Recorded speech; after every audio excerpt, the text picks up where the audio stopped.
jika kapasitor ini ada tegangannya, kemudian kita lanjut ke PWM.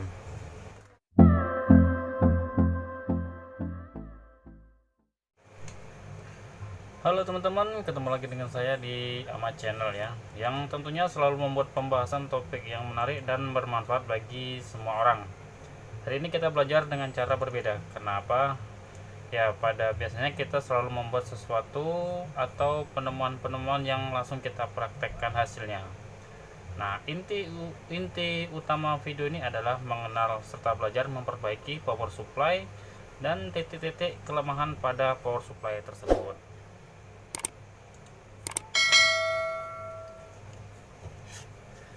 Nah, itu tadi ya teman-teman. Nah, di sini ini adalah sebuah power supply yang sudah saya gambarkan skemanya ya, seperti ini. Nah, di sini sangat sederhana kalau saya mau gambarkan seperti ini. Nah, dengan inilah kita bisa mempelajari dengan jelas di mana titik-titik rusak pada power supply ini. Nah, ini power supply yang saya pegang ini adalah yang saya rangkai nih. Ini sejenis power supply PSU ya. Oke.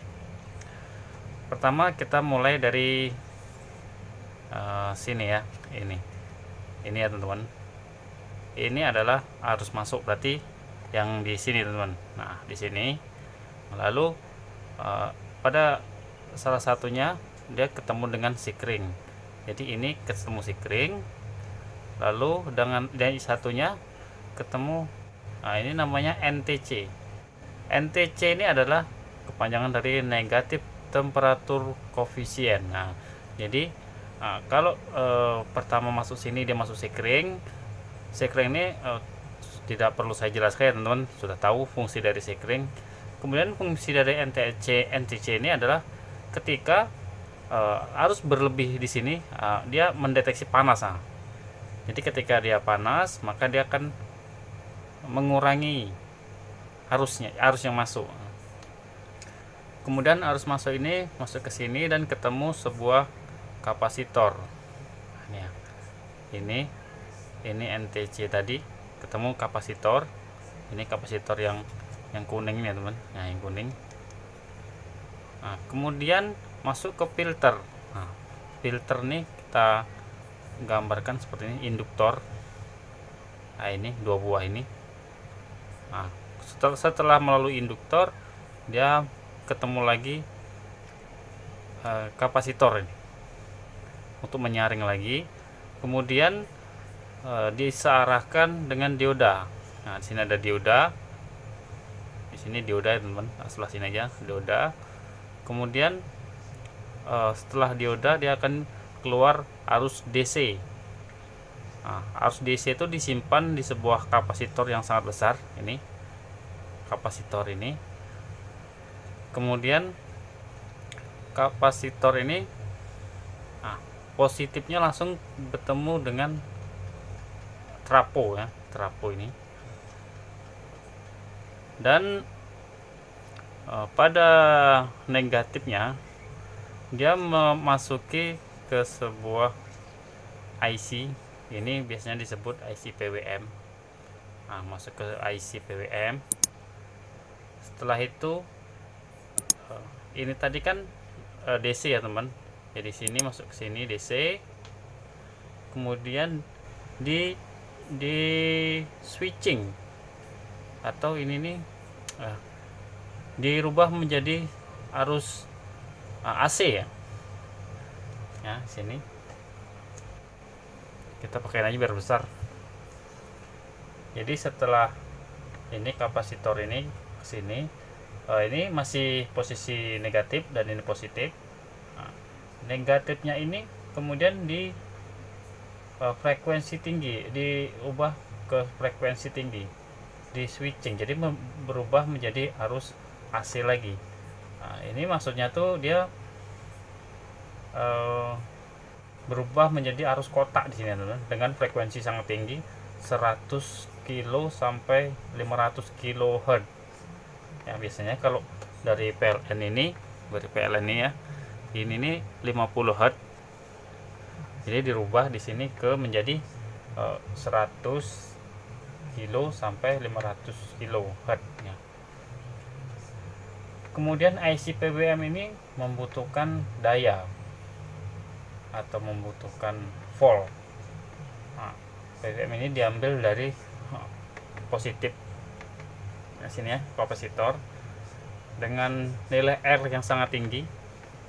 R di sini nilainya tinggi supaya bisa berubah kecil, karena kapasitor yang di sini nih itu voltasenya 300 ke atas ya, 300, sekarang 320 volt di sini, dan dikecilkan di sini dan disearahkan dengan dioda, kemudian masuk ke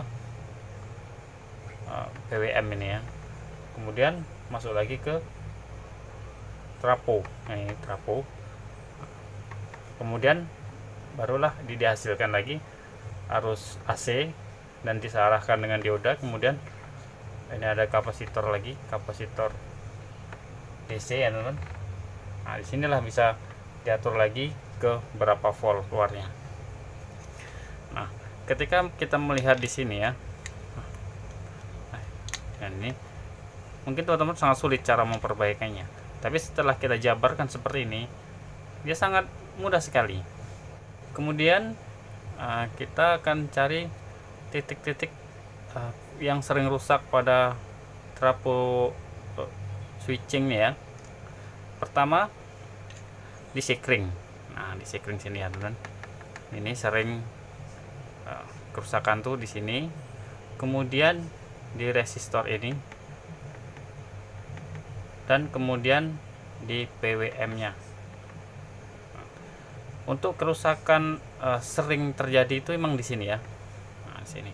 Untuk yang lainnya itu tidak ada yang tidak mungkin dia akan rusak, pasti akan rusak, cuma kan ketahanannya sangat lama sekali.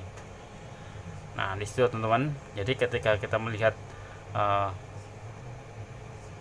power supply ini, mungkin kita pusing caranya gimana yang rusak.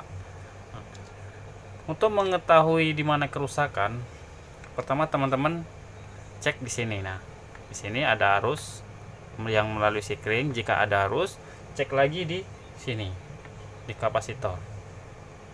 Jika kapasitor ini tidak ada ini arus yang mengalir atau tegangan yang mengalir, berarti ada putus di sekitar sini, bisa aja dioda.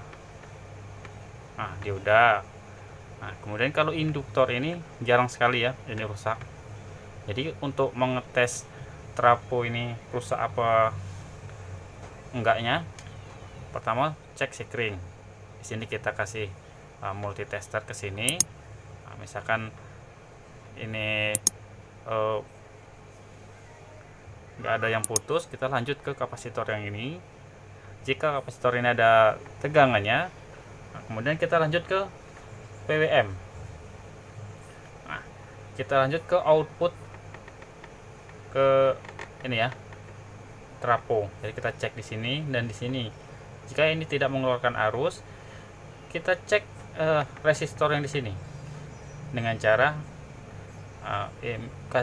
jarum multitester satu di sini, kemudian satu lagi di sini. Nah, jika tidak ada, mundur ke sini. Nah, kalau di sini pasti ada. Gitu. Jadi di sini bisa rusak nih teman-teman. Nah, misalkan di sini ada arus, ada tegangan, dan di sini ada tegangan, kemudian di sini tidak ada ya, berarti PWM-nya rusak. Nah, seperti itu teman-teman. Jadi cara memperbaiki power supply itu sangat mudah sekali jika kita mengikuti jalurnya. Oke, untuk teman-teman yang belum subscribe, silahkan tekan subscribe dulu ya teman-teman, supaya saya semangat membuat video selanjutnya, dan bagikan ke sosial media video saya ini supaya teman-teman kalian tahu apa yang kita tahu. Nah, itu. Dan silahkan like video ini jika teman-teman menyukainya. Oke. support kami dengan menekan jempol, subscribe dan share ya.